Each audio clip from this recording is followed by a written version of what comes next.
고넬로라고 하는 사람이 환상을 먼저 봅니다.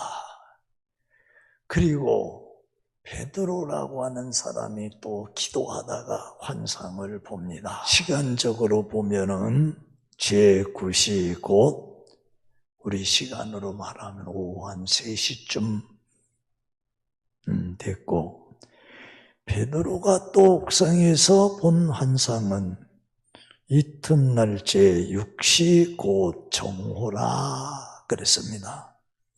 그래서 이 두 사람들이 본 환상이 시간적으로 한 21시간 정도가 납니다. 그런데 여기에 이제 묘한 것은 베드로가 지금 본 환상이 지금 무슨 뜻인지 알지 못해서 있는 중인데, 고넬로가 보낸 그 종들이 이제 베드로가 기도장의 집에 도착을 한 거예요. 고넬로는 가이사라에 살고 있습니다.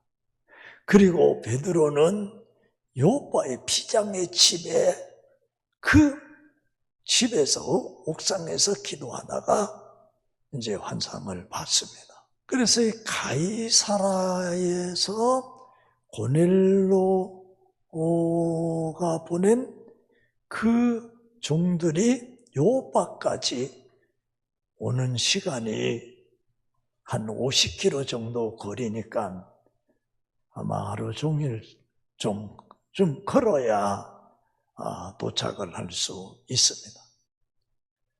그러니까 고넬로가 환상을 보고 나서 그 환상의 뜻을 알고 종들을 요바로 보낸단 말이에요.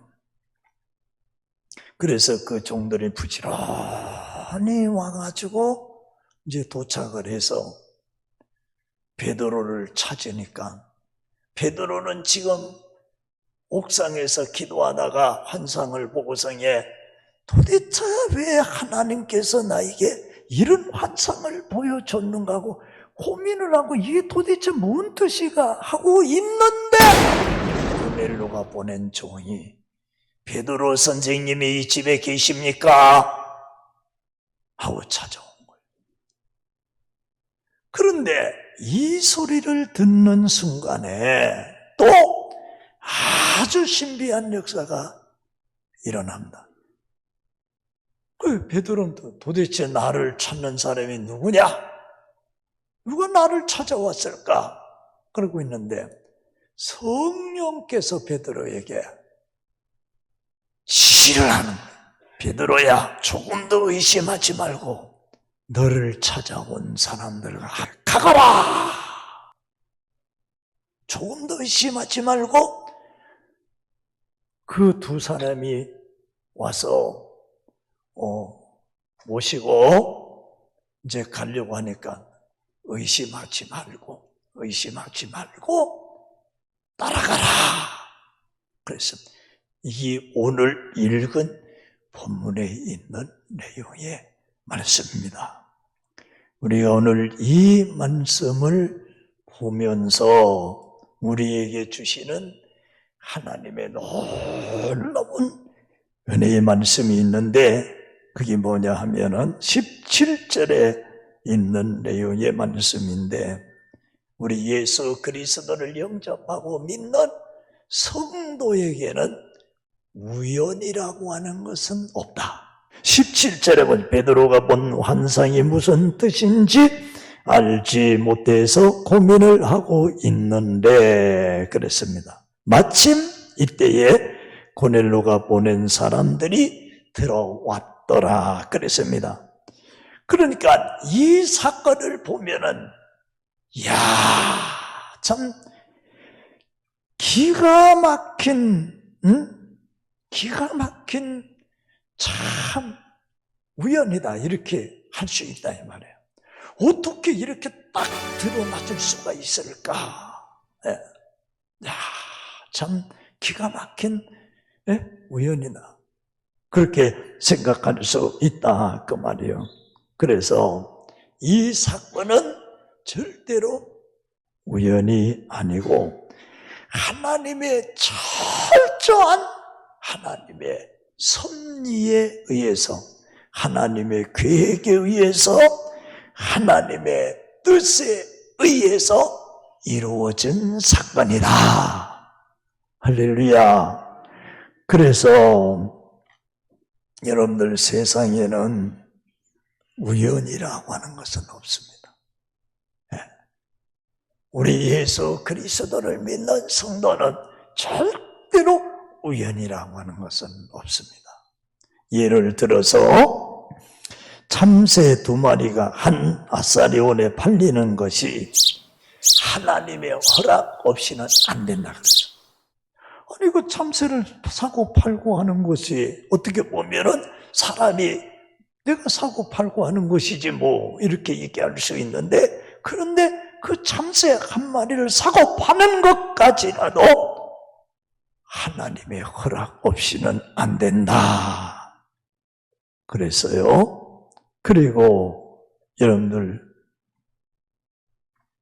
알지만은 우리 예수 그리스도를 믿는 성도는 모든 것이 하나님의 섭리입니다. 하나님의 뜻입니다. 모든 것이 하나님의 뜻이다.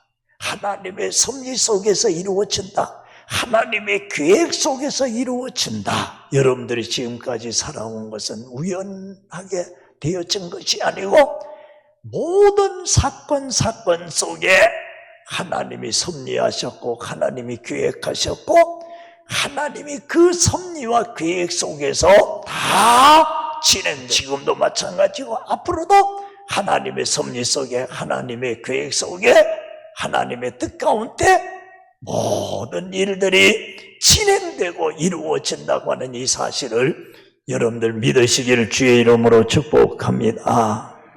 그래서 하나님께서 급하게 이렇게 환상을 보여주는 경우가 있어요. 하나님이 급하시면은 환상을 보여줘가지고 깨닫게 만들어줍니다. 그래서 하나님께서 나를 급하게 사용하시려고 하면은 이런 환상을 보여줘가지고 깨닫게 하셔서 사용하시는 경우가 있다, 그 말이에요. 그런 경우가 많이 있습니다. 여기서 있는 목사도요, 일생을 살아오면서 전혀 예상치 않았던 것, 전혀 생각지 않았던 일을 한순간에 하나님께서 깨닫게 해주셔가지고 행하게끔 만드시고 하는 하나님의 섭리를 보게 되어집니다. 하나님의 귀한 섭리와 계획이 너무 오묘하고 크시니까 우리가 무지해가지고 잘 모르잖아요. 모를 때는 하나님께서 이런 환상을, 꿈을 보여줘가지고 깨닫게 해가지고 하나님의 섭리를 알게 하시고 하나님의 뜻을 알게 하시고 하나님의 뜻을 이루게 만드시고, 그런데 그 목적이 뭐냐 하면은, 그렇게 하시는 목적이 뭐냐, 나를 하나님의 복음의 도구로 사용하시려고 하나님이 그렇게 환상을 주셔서 급하게 사용하시는 경우도 있다고 하는 사실을 여러분들 믿으시기를 축복합니다. 그 다음에 19절과 20절에 있는 말씀을 보니까 굉장히 중요한 말씀인데, 우리 예수 그리스도를 믿는 성도는 성령의 역사를 믿어야 하며, 다시 말하면 성령께서 일하시고 사역하시는 이 성령님의 사역을 믿어야 합니다. 보세요. 19절 20절에 성령께서 베드로에게 두 사람이 너희를 찾으니 일어나 내려가 의심하지 말라. 그리고 함께 가라. 나는 이 말씀을 보면서요, 어떻게 하나님의 성령은 이렇게 정확하게 이렇게 말씀을 하실 수가 있을까? 할렐루야. 아니, 만나보지도 못했어. 베드로는 지금 옥상에 있어. 얼굴도 보지 못해서 그냥 베드로를 찾는 사람이 있다고 하는 소식만 지금 전달 들은 거예요. 성령님의 역사라는 거예요. 할렐루야. 그래서 우리 예수 그리스도를 믿는 성도는 이 성령의 사역을 믿는 성도가 되어져야 될 줄로 믿습니다. 그래서 베드로의 사역은 전적으로 성령의 능력의 사역입니다. 코로나 때문에 기도하지 말라고 성령이 그러겠어요? 제가 믿는 하나님은, 주님은 코로나 시대에 더 기도해라, 더 기도해라, 더 찬양하라. 제가 믿는 주님은 그렇습니다. 그런데 어찌하여 주일날 코로나 때문에 예배를 안 드리고 기도를 안 하고 그럽니까? 주일날 예배 드리기 위해서 토요일날 오후에 우리 교회는 최고의 좋은 방역제를 갖다가 전 신을 다 소독을 합니다. 예. 그리고 체크도 하고 다 하고 검사도 하고 그리고 손 소독도 하라 그러고 이러고 또 그래서 예? 밑에서 체크해가지고 좀 이상 있으면 예, 못 들어오잖아요. 이렇게까지 하고 이랬는데 여러분들 이러는데 와서 예배 드리고 기도하는데 위험해요? 그러면 여러분들 전철 타는데 콩나물 실과지 꽉 끼워봤는데 거기는 위험하지 않아요. 버스 타고 가는데 그냥 콩나물 실어같이 그렇게 빡빡하게 타면 거기는 괜찮은가요? 예? 적어도 성도는요, 위급할 때에, 어려울 때에 인간의 수단과 방법을 선택하지 말고 하나님 앞에 나와서 하나님 앞에 부르짖을 줄 알고 하나님을 의지하고 주님을 의지하는 이 능력이 있어야 된다 이 말이에요. 이스라엘 백성들이 애굽에 살았습니다. 하나님이 그들을 구원해 주었습니다. 뭘로 구원해 주셨느냐? 양을 잡아서 문설주에 발라라. 발랐어. 그 말을 듣고 그대로 해서 그랬더니 재앙이 넘어갔다 그래서 구원했다 이 말이요. 눈으로 체험했다 이 말이요. 봤다 이 말이요. 그래서 출애굽을 해서 그리고 홍해를 육지같이 건너게 해주는 거 봤어. 그런데 강야에 와서 그들이 어떻게 했느냐 보세요. 왜 우리를 애굽에서 이끌어내가지고 이 고생을 하느냐.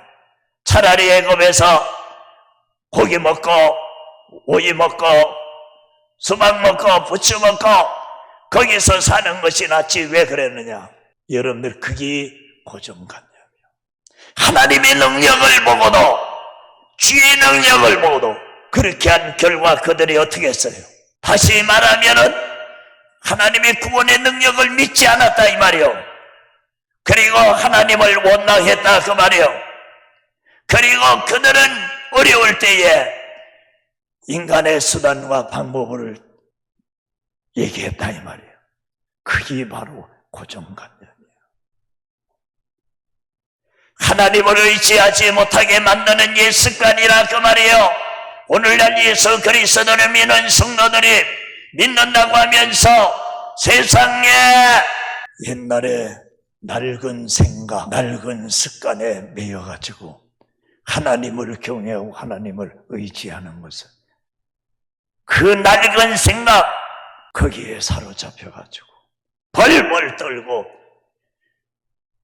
하나님을 찾지 않고 하나님께 예배 드리지 않고 하는 거예요. 무서운 거예요. 여러분들 이거 물리치고 이겨야 될 줄로 믿습니다. 그 다음에 보세요. 20절에 있는 말씀을 보세요. 우리 예수 그리스도를 믿는 성도는 따라합시다. 절대로 의심하지 말라. 의심하면 안 됩니다. 20절에 보세요. 성령께서 베드로에게 뭐라고 하십니까? 의심하지 말고 고넬로가 보낸 사람들을 함께 가거라 그랬습니다. 아니 그냥 성령이 함께 가라고 하면은 가면 되는 거예요. 왜 의심하느냐? 하나님이 작업하시고 주님이 작업하시고 주님이 다 섭리하시고 주님이 다 만드시고 주님이 다 하시는 일이잖아요. 그러니까 의심하지 말라 그 말이잖아요. 그 사람이 나를 속이고 거짓말을 해서 사기를 친다 하더라도 내가 사기를 당해도 의심은 하지 마세요. 왜 그런지 아세요? 내가 의심한다고 해가지고 그 사람이 변화되거나 새로워지거나 그렇지 않습니다. 그런데 내가 의심하면 내 자신이 그만큼 손해를 보는 거예요. 그럼 내가 의심한다고 해서 상대방이 반성하고 깨닫고 하느냐? 절대 상대방이 깨닫고 반성하거나 그러지 않습니다. 그러니까 의심하는 자의 손해를 보는 거예요. 그래서 우리 예수 그리스도를 믿는 성도는 절대로 의심하면 안 돼요.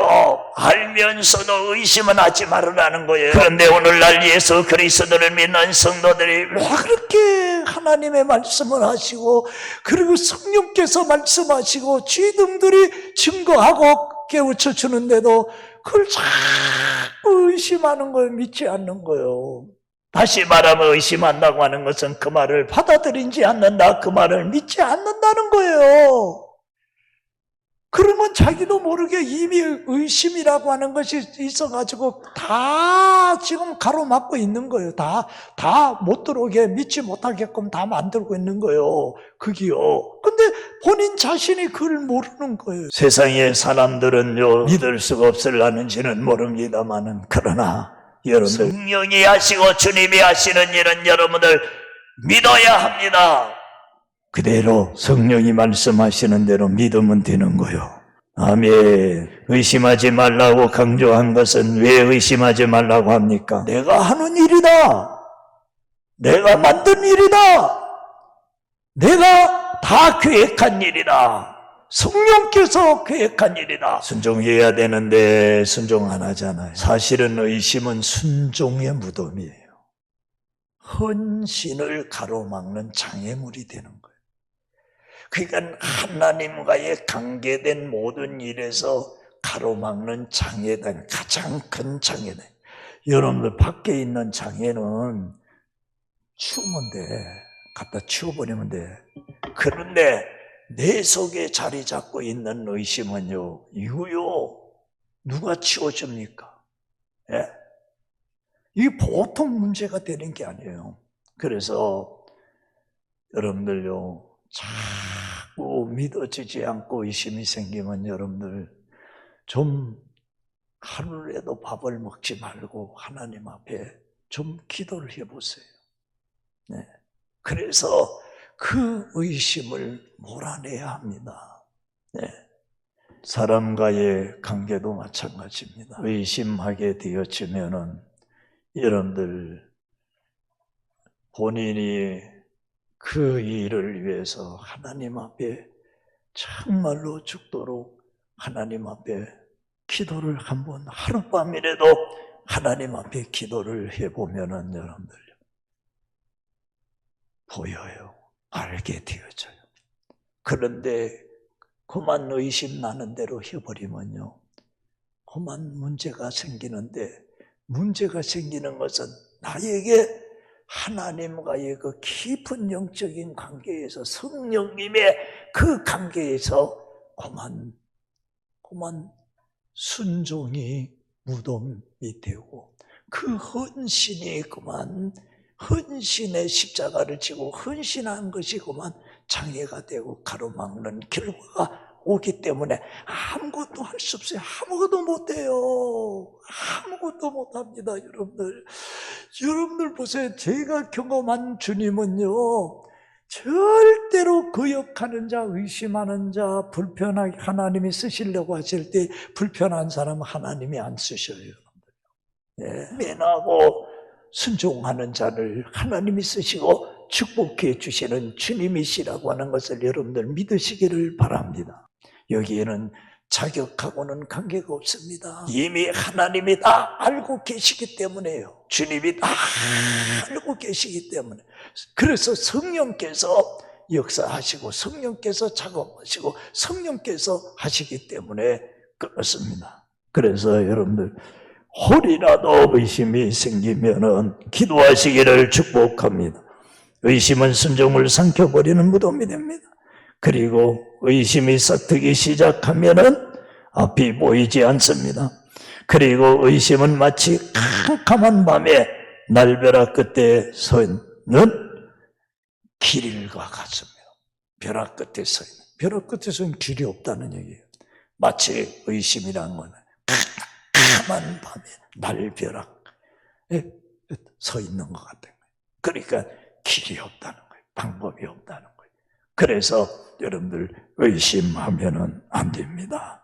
그래서 의심하면은 발전하지 못합니다. 의심하면 한 발짝도 못 나갑니다. 예수님께서 제자들이 갈릴리 호수에서 풍랑을 만났습니다. 그런데 그 풍랑을 만나서 죽게 된 제자들을 보고서 주님이 가만히 계신 것이 아니라 주님이 바다를 걸어오십니다. 그래서 걸어오셔서 그들에게 하신 말씀이 뭡니까? 믿음이 적은 자요, 왜 의심하는? 믿음이 적은 자요. 그래서 좋은 믿음은 어떤 믿음이냐? 의심하지 않는 믿음이 좋은 믿음입니다. 이런 여러분들 옥토의 성량을 가지셔야 됩니다. 옥토의 마음을 가지셔야 합니다. 멀리 보지 말고 남편을 자꾸 의심하면서 보세요. 이거요 보통 심각해지지 않습니다. 부모가 자식을 의심하면서 의심하는 눈으로 자꾸 보세요. 이거 다 깨집니다. 모든 것이 그렇습니다. 거기서 더 한 발짝도 못 나갑니다. 아무것도 못합니다. 아무것도 될 수가 없습니다. 부모가 자식을 의심하는데 자식이 엄마 나 지금 당장 필요한데 100만 원만 주세요. 얘라 이놈아. 줄 것 같아요 여러분들? 예? 안 줍니다. 늘 사도 그렇습니다. 여러분들 주님이 의심하는데 줄 것 같아요? 될 것 같아요? 예? 성경의 기준이 뭔지 알아요? 믿으라는 거예요. 죽어도 믿으라는 거예요. 풍랑 가운데서도 믿으라는 거예요. 환난 가운데서도 믿으라는 거예요. 죽음 가운데서도 믿으라는 거예요. 절망 가운데서도 믿으라는 거예요. 나의 능력을 믿으라는 거예요. 내가 역사하시고 내가 하면 성령이 하시는 것을 믿으라는 거예요. 이런 확신을 가지셔요. 그래서 여러분들요, 하나님 앞에 이 어려운 시대에 기도해야 돼요. 예배 드려야 돼요. 교회 나와야 돼요. 주님을 의지해야 돼요. 그래서 여러분들 승리하시고 복을 누리시기를 주의 이름으로 축복합니다.